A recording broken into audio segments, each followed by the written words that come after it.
નમસ્કાર મિત્રો, હર હર મહાદેવ। મારા પરમ સ્નેહી મિત્ર એવા કાંતિભાઈ ડેરવાળિયા, જેને દાદા તરીકે અમે સંબોધતા હતા, એવા એમનું અવસાન થયું છે। ભગવાન એમના દિવ્ય સદગત આત્માને ફળિયોનાથ એમના ચરણોમાં સ્થાન આપે।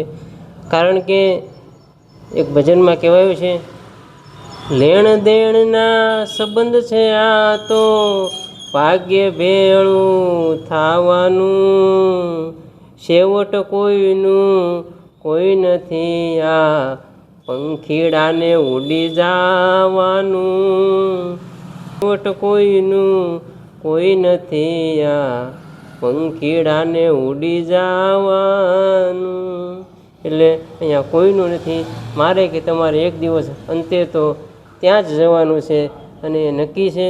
અને બસ આ જીવન આપણે જન્મ અને મરણની વચ્ચે આપણે જેના સંબંધો છે એ સંબંધમાં કોઈક મળે છે, કોઈક જાય છે, સારા બી મળે છે, ખરાબ બી મળે છે, પણ જે આપણી સાથે લાગણીથી બંધાઈ ગયા હોય એ વ્યક્તિ જ્યારે એમ કહેવાય છે ને કે મીઠપવાળા માનવી જેથી જગ છોડીને જાય, કાગા એની કાણ તેથી ઘેર ઘેર મંડાય। ભગવાન પરમ કૃપાળુ પરમાત્મા એમના દિવ્ય આત્માને શાંતિ આપે, એમને એમના પરિવારને દુઃખ આવી પડેલ દુઃખ સહન કરવાની શક્તિ આપે, એવી પરમાત્માના ચરણોમાં પ્રાર્થના કરું છું।